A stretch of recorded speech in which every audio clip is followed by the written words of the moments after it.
John chapter 5 and verse 23, that all men should honour the Son, even as they honour the Father. He that honoureth not the Son, honoureth not the Father which has sent him.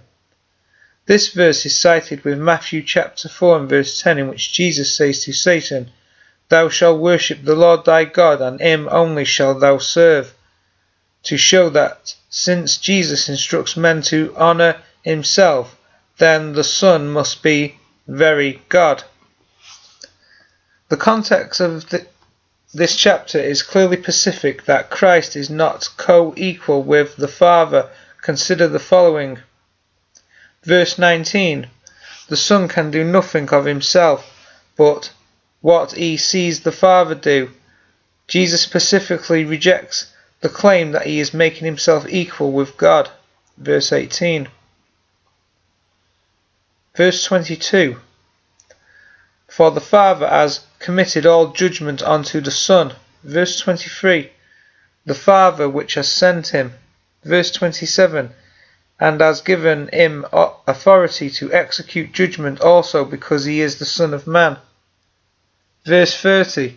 I can of my own self do nothing. I seek not my own will, but the will of the Father which has sent me. Verse 36. For the works which the Father has given me to finish. These verses indicate that the Father has delegated authority and power to the Son. This power and authority is not the right of the Son by virtue of his being God the Son, but rather is an exercise of the divine privilege of the Father. Even when the Son returns, he does so in the glory of his Father. Matthew chapter 16 and verse 27. Jesus is worthy of divine honour because he is the Word made flesh. John chapter 1 and verse 14. In his person the wisdom, grace and truth of the divine purpose were embodied. See Colossians chapter 2 and verse 3.